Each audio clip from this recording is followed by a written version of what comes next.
Hi guys, welcome back to knowledge Kunji. मैं Kevin Kaushik आप सभी विद्यार्थियों का इस क्लास में स्वागत करता हूँ। आज हम आपके समक्ष लेकर के आए हैं इंग्लिश की एबीसीडी। तो आइए शुरू करते हैं इंग्लिश की एबीसीडी। English grammar. ग्रामर में बहुत सारे लोगों का कंफ्यूजन हो जाता है स्पेलिंग में ग्राम और मर। ग्राम से चन्ना और मर गया, ग्रामर बन गया। यानी ग्राम और चन्ना याद रखेंगे, चन्ना मर गया तो ग्रामर के स्पेलिंग में मिस्टेक नहीं होगा। ज्यादातर व्यक्ति GRAMAR की जगह पर ER का प्रयोग कर देते हैं। होता है ऐसा। चलिए हम जानते हैं ग्रामर क्या है। सबसे पहला सवाल हमारे मन में ये आता है कि ग्रामर क्या है। निश्चित रूप से इसका हिंदी होता है व्याकरण। तो व्याकरण जो है किसी भाषा को शुद्ध शुद्ध लिखना, बोलना और पढ़ना सिखाता है। In the same process grammar का डेफिनेशन इसी तरह का होगा। Grammar is the science of structure and usage of techniques. आप पढ़ सकते हैं इसको, इसी में आप इस तरह से कर सकते हैं। ग्रामर के subject learns how to read, to write and to speak correctly a language. Read, write and to speak, इसको सही सही शुद्ध शुद्ध लिखना, बोलना, पढ़ना सिखाता है। तो आइए देखते हैं ग्रामर के 5 पार्ट होते हैं। 5 पार्ट यहाँ पे दिए गए हैं। ऑर्थोग्राफी यानी वर्ण का विचार। यहाँ पे ऑर्थोग्राफी वर्ण विचार दिया हुआ है। वर्ण यानी अल्फाबेट, उसका विचार हम इसके अंतर्गत करते हैं। उसका क्लासिफिकेशन करते हैं कि अल्फाबेट कितने प्रकार के होते हैं, उसमें कौन सा लेटर साइलेंट होता है, किसका क्या उच्चारण होता है, वो हम लोग करेंगे। उसके बाद दूसरा आता है एटिमोलॉजी। एटिमोलॉजी यानी शब्द का विचार। In which we study about the parts of speech. 8 होते हैं पार्ट्स ऑफ स्पीच और इसमें हम शब्द के बारे में पढ़ते हैं। शब्द बनता कैसे है, शब्द के कौन कौन से रूप होते हैं, शब्द का क्या प्रयोग होता है, कहाँ कौन सा शब्द किसके साथ प्रयोग किया जाता है, ये इसका हम लोग पढ़ते हैं। उसके बाद आता है सिंटेक्स। सिंटेक्स यानी वाक्य का विचार। यानी इसमें हम वाक्य के बारे में विचार करते हैं, यानी सेंटेंस बनाने के रूल को समझने का हम इसमें प्रयास करते हैं। सेंटेंस कितने तरह के होते हैं, कैसे कैसे सेंटेंस होते हैं, कौन सा सेंटेंस कहाँ पे इस्तेमाल किया जाता है, दो या दो से अधिक सेंटेंस को किस तरह से जोड़ा जाता है, ये ग्रामर के अंतर्गत हम पढ़ते हैं। उसके बाद आते हैं तो चौथा पॉइंट है आपका पंक्चुएशन। यह चौथा है जो ग्रामर को बांटा गया है। वो चौथा है चिन्ह विचार यानी पंक्चुएशन। पंक्चुएशन बहुत सारे सेंटेंस जब हम लिखते हैं तो उसमें चिन्ह का प्रयोग किया जाता है। Colon, semicolon, comma, dash, hyphen, ये सभी शब्द का प्रयोग, ये सभी चिन्ह का प्रयोग ग्रामर में किस जगह किस स्थिति में किया जाना चाहिए, इसके अंतर्गत हम लोग करते हैं। और अंत में आता है प्रोसोडी यानी छंद विचार, यानी ये पोएम वगैरह लिखने में काम आता है। इसके लिए हम लोग डिटेल से आगे धीरे धीरे वन बाय वन करके पढ़ते चले जाते हैं। तो आइए हम सबसे पहले करते हैं वर्ण विचार। इसके बारे में हम पढ़ने का प्रयास करते हैं। चलिए तो शुरुआत करते हैं। आपका स्वागत है। निश्चित रूप से alphabet A B C D Z तक कितना होता है 26 लेटर्स होते हैं। 26 लेटर अल्फाबेट होते हैं। इसको हम 3 भागों में बांटते हैं। पहला भाग जो आता है हमारा होता है वोवेल। वोवेल ये कितने होते हैं 5 होते हैं। A E I O और U ये होते हैं 5। दूसरा जो आता है हमारा कॉन्सोनेंट, ठीक है, ये होगा B C D Z तक होता है। ये 19 होते हैं। अब आप कहेंगे 19 कैसे हो जाते हैं, तो इसमें W और Y को निकाल दिया गया है ना। तो ये होते हैं सेमी वोवेल या सेमी कॉन्सोनेंट। कुछ भी आप कर सकते हैं, सेमी वोवेल या सेमी कॉन्सोनेंट कर सकते हैं। आप ये देख सकते हैं यह हम लोग का जो 26 होगा, ठीक है। तो वोवेल को वोवेल क्यों कहते हैं, ये वोवेल किस आधार पर उसको अलग किया गया है, तो उच्चारण के आधार पर। जब उच्चारण करते हैं A E I O U तो उच्चारण करने में मुंह के दो अंग आपस में टच नहीं होते हैं, इसलिए इसे वोवेल कहा जाता है। जबकि कॉन्सोनेंट में उच्चारण में टच होता है, जैसे बोलिए T C D बोलते देखिए आप बोल सर। तो ये कॉन्सोनेंट है। लेकिन सेमी वोवेल क्या हो गया, सेमी मतलब अर्ध होता है यानी आधा। तो आधा वोवेल है, आधा का कॉन्सोनेंट हो। जब कोई चीज आधा भरा हुआ होता है तो आधा तो खाली रहेगा ना, है कि नहीं। तो आधा भरा कहिए या आधा खाली कहिए, दोनों बात एक ही हुआ। लेकिन हम खाली से मतलब नहीं है, हमको भरे से मतलब है, इसलिए हम सेमी वोवेल से मतलब है W और Y। हम कहते हैं ये सेमी वोवेल क्यों होते हैं, W और Y सेमी वोवेल क्यों कहा जाता है, W और Y यानी यह दोनों का काम करते हैं। W और Y सेमी वोवेल कॉन्सोनेंट का काम करते हैं। आइए उदाहरण से हम प्रयास करते हैं। हम यहाँ पे लिखते हैं वाटर, इसको क्या करते हैं वाटर। तो यहाँ W का उच्चारण क्या हो गया व, तो यहाँ पे क्या है कॉन्सोनेंट, क्या है ये कॉन्सोनेंट है। उसी तरह अगर हम यस लिख रहे हैं तो इसका उच्चारण क्या हो रहा है यस, यस। यहाँ वाई का उच्चारण यह हो रहा है तो ये कॉन्सोनेंट है। वही वोवेल की तरफ अगर हम जाते हैं तो लिखते हैं यहाँ काऊ, यहाँ पे ऊ आ रहा है, यहाँ W का उच्चारण स्वर की तरह हो रहा है ना। आप दूसरा शब्द भी देख सकते हैं, टी और वाई, ट्राई, यहाँ पे आ गया ट्राई, यहाँ आप देख सकते हैं ये वॉवेल की तरह काम कर रहा है या कॉन्सोनेंट की तरह काम कर रहा है। तो सिर्फ ये नहीं है, नियम यही है कि जब किसी शब्द के शुरू में डब्ल्यू और वाई रहते हैं तो वो कॉन्सोनेंट होते हैं, अदरवाइज वो वॉवेल होते हैं। तो ये याद करने की जरूरत नहीं है कि उसको अंत में रहता है, बीच में रहता है, कहाँ, ठीक है।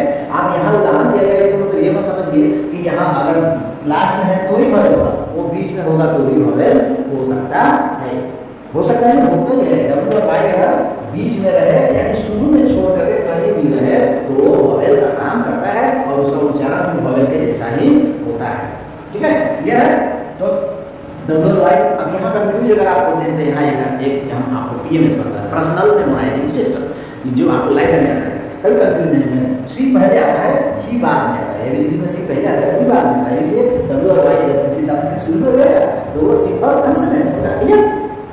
चलिए अब हम उच्चारण के बारे में जानने का प्रयास करते हैं। कुछ शब्द के जैसे सी का उच्चारण जो होता है वो सौ भी होता है और व भी होता है। इन कंडीशन, ये कंडीशन है कि सी प्लस आई वाई ई बराबर 100।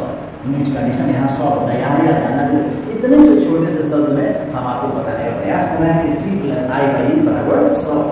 अदरवाइज को तो हम सिर्फ ये नहीं आता कि 100 होता है। सी से को अगर मान रहे हैं, सी कैट अगर मान रहे हैं तो हम मान रहे हैं, लेकिन 100 दोनों अगर हमको याद करने की जरूरत नहीं है। सिर्फ एक भी याद कर लेते हैं। ऐसे आई एग्जाम्पल से देखने का प्रयास करते हैं। C I T Y C T, इसको हम पढ़ते हैं सी वाई, ये हो गया साइफर, ये हो गया सेंटर, ठीक है। तो आप देख रहे हैं कि सी के बाद यहाँ वाई आया हुआ है, यहाँ ई आया हुआ है ना, और तब है यहाँ देख रहे हैं कि यहाँ उच्चारण जो है सी का उच्चारण क्या हो रहा है, यहाँ भी स, यहाँ भी स और यहाँ भी स। लेकिन वही अगर सी के अलावा दूसरा किस चीज़ का हम प्रयोग करते हैं, यहाँ काउ का प्रयोग करते हैं, कैट पढ़ते हैं, ठीक है। इसी तरह यहाँ देख रहे हैं कि सी के बाद क्या है, वो आया हुआ है, यहाँ पे ए आया हुआ है, तो यहाँ पे उच्चारण क्या हो रहा है, वो हो रहा है। यानी आप सिर्फ इतना याद रखिए कि सी के बाद आई वाई ई आया हो तो 100 होता है, अदरवाइज को होता है, राइट, ठीक है। दूसरा हम लेकर चलते हैं, तो दूसरा आता है हमारा जी। जी के बाद जब ई आता है तो इसका उच्चारण जो होता है वो ज होता है, प्राय और ज होता है, हमेशा नहीं ज होता है प्राय। ऐसा एग्जाम्पल देख सकते हैं, एग्जाम्पल्स के लिए यहाँ पे जनरल, यह है जनरल, ये है जेंटलमैन, जेंटलमैन जेंट्स यहाँ पे, तो यहाँ पे उच्चारण क्या हो रहा है, जो हो रहा है, यहाँ भी जो हो रहा है। लेकिन इसका जो है एक अपवाद है, एक्सेप्शन है। क्या है? एक्सेप्शन है, जी ई टी, इसको हम कहते हैं गेट, ठीक है। तो ये अपवाद के रूप में है, लेकिन जी के बाद ई प्रायः ज उच्चारण होता है। बस आपको इतना याद रखना है कि यहाँ पे जी आई एस का उच्चारण, हम तो एस का उच्चारण जनरली 100 होता ही है, लेकिन ज कब होता है, एस बराबर ज कब होता है, तो जब किसी शब्द का अंत एस से होता है, एस एच से होता है, या सी एच यानी च से होता है। सी एच उच्चारण च होना चाहिए, क नहीं होता है, क नहीं होना चाहिए। तो ये होता है, एक्स होता है, जी होता है, ठीक है, ऐसे जेड होता है, या कोई डबल वोवेल आया हुआ रहता है, डबल वोवेल, और इसके साथ डबल वोवेल के साथ अगर एस जोड़ा हुआ है या ई एस जोड़ा हुआ है तो इस दोनों का उच्चारण जो होता है वह ज होता है। क्लियर? यहाँ पे अगर इस तरह के शब्द आए होंगे तो इसका उच्चारण जो है ज होगा। इस चीज़ को हम ध्यान रखेंगे। आइए एक दो उदाहरण के साथ समझने का प्रयास करते हैं। जैसे हम लिखते हैं बस, और इसका प्लूरल बनाते हैं तो हम उसमें एस लगा देते हैं, तो इसको क्या पढ़ते हैं, बसेज, ठीक है। इसको हम बसेज पढ़ते हैं, यह सही है। लेकिन अगर हम इसको कहें बसेस, बसेस कहें तो गलत हो जाता है, ठीक है। ये छोटे बच्चों के लिए नहीं है, ये छोटी सी जानकारी बड़े बच्चों के लिए, ठीक है। Now come to the point.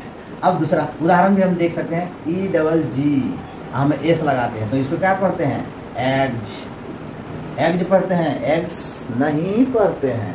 तो अगर हम कहते हैं इसको एग्स तो ये उच्चारण हमारा गलत है। उसी तरह क्लास है तो क्लासेस, तो क्लासेस अगर कर रहे हैं तो गलत है, क्लासेज होता है। उसी तरह बॉक्स अगर दिखाते हैं, बी ओ एक्स बॉक्स, इसमें ई एस लगाया जाता है तो इसको हम क्या पढ़ेंगे, बॉक्सेज, यहाँ ज उच्चारण होता है, ठीक है। आप सिर्फ ये ध्यान रखेंगे कि यहाँ पे दिया हुआ है कि एस किसी शब्द के अंत में, इसलिए इधर चिन्ह दिए गए S, S H, C H, X, G और एक्स और डबल वोवेल रहता है। तो डबल वोवेल वाला भी एक उदाहरण आपको दिखा देते हैं। टी आर डबल ई, यहाँ पर ट्री, इसमें एस लगा दिए, तो इसको हम क्या पढ़ते हैं? ट्रीज पढ़ते हैं। अगर हम इसको ट्रीज लिखते हैं तो ये हमारा गलत है, ये सही है। इस चीज़ का खास हम ख्याल रखेंगे। और एक और लास्ट में चलते हम आपको बता रहे हैं, क्योंकि ये वीडियो जो है हमारा ज़्यादा बड़ा नहीं होना चाहिए, बच्चे जो हैं बोर हो जाते हैं ना। अब हम कथा कहानी तो कर नहीं सकते, इतना लंबा चौड़ा वीडियो दे नहीं सकते हैं, अभी स्टार्टिंग है तो देखा जाएगा बाद में। तो आइए इसमें और हम जानने का प्रयास करते हैं। एक और पॉइंट है कि इसमें हम ज़्यादा कंफ्यूज करते हैं। टी का उच्चारण तो प्रायः हम ट होता ही है, लेकिन जब च होता है और जब स होता है तो इस बात पर हमें विशेष ध्यान देना होता है। च और स के लिए विशेष ध्यान देना होता है कि च और स कैसे हो गया। तो आइए हम जानते हैं। इसको जानने की हमको ज़रूरत नहीं है, हमको इसको ही जानने की ज़रूरत है। तो T plus you R E बराबर च होता है, और टी प्लस आई ए, आई ई और आई ओ तब होता है इसका उच्चारण स। बस इतना छोटा सा फॉर्मूला, इतना छोटा सा ट्रिक की जो स्टडी आपको लिखा गया है, यह ट्रिक, इस ट्रिक में जो है आप आसानी से टी बराबर च, टी बराबर स का उच्चारण समझ सकते हैं। तो समझ कैसे सकते हैं? बिना उदाहरण को तो समझ नहीं पाएंगे ना, तो आइए उदाहरण से आपको पाला पाते हैं। ठीक है, एग्जाम्पल्स देखते हैं तो ज़्यादा क्लियर हो जाता है। या वी कैन अंडरस्टैंड फ्यूचर, इसको क्या पढ़ते हैं? Future. Here the T pronunciation is च एंड द नेचर, पढ़ते हैं ना। अब इसका जो है टाइम खत्म। ये हो गया नेचर, क्रिएचर, लिटरेचर ना। तो उसमें चढ़ आता है जब टी के साथ यू आर ई आया हुआ रहता है। यहाँ ध्यान देंगे, टी के साथ यू आर ई आया हुआ रहेगा तो होगा इसका उच्चारण क्या हो रहा है? यहाँ पे च हो रहा है, यहाँ पे उच्चारण च हो रहा है। Mind it about this.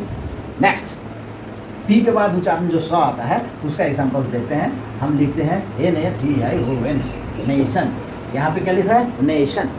ठीक है, हम लोग बचपन में पढ़ते थे, जब इसकी जानकारी नहीं थी तो नेटियोन पढ़ देते थे, फुटूरे पढ़ देते थे। यहाँ फ्यूचर जो लिखा हुआ है फुटूरे पढ़ देते थे। ठीक है, तो होता है ऐसा। तो जानकारी आपको हो गई, आज के बाद ऐसा गलती नहीं करेंगे, थोड़ा कीप माइंड करेंगे, माइंड में ध्यान रखेंगे, माइंड इन योर कीप। और यहाँ पे नेशन, क्योंकि टी के बाद आईओ आया हुआ है तो आईओ यहाँ पे दिया हुआ है तो इसका उच्चारण नेशन होगा। यहाँ पेशेंट, पेशेंट, यहाँ पेशेंट लिखा हुआ है तो पेशेंट जो है यहाँ भी उच्चारण यहाँ पे स हो रहा है।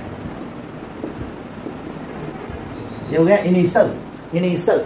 ठीक है, इनिटिवल नहीं होगा क्योंकि टी के बाद आई ए आ रहा है। इन तीनों कंडीशन में हम देख रहे हैं कि इसका उच्चारण जो हो रहा है वो स हो रहा है। ठीक है, और अब हम समय का विशेष ख्याल रखते हुए मिलते हैं अगले वीडियो में, क्योंकि ज़्यादा लंबा सही नहीं है। आप भी बोर हो जाते हैं और हम भी बोर हो जाते हैं, प्यास लग जाता है, भूख लग जाता है ना। तो चलते हैं, मिलते हैं नेक्स्ट वीडियो में। हम नेक्स्ट वीडियो में मिलेंगे और नेक्स्ट वीडियो में पढ़ेंगे कि साइलेंट लेटर। अभी ऑर्थोग्राफी खत्म नहीं हुआ है, अगले पार्ट में हम ऑर्थोग्राफी को खत्म करेंगे, उसमें साइलेंट लेटर हम पढ़ाएंगे, जिसमें आप प्रायः गलती कर बैठते हैं। जैसे बचपन में हम देखा करते थे और पढ़ा करते थे, ये लिखा हुआ है वॉक, ठीक है, और हम पढ़ते थे वालक, और हमारे पिताजी पीटा करते थे, बोला करते थे कि इसको वॉक पढ़ते हैं, वालक नहीं पढ़ते हैं, और हमको समझ में नहीं आता था कि इसको वालक क्यों नहीं पढ़ते हैं। तो ऐसे बहुत सारे लेटर्स हैं जो इंग्लिश अल्फ़ाबेट में हैं, जो छुपे हुए रहते हैं, उसको बोलने की ज़रूरत नहीं है। So you can say English is a very funny language. तो इस फनी लैंग्वेज के साथ हम विदा लेते हैं। जय हिंद।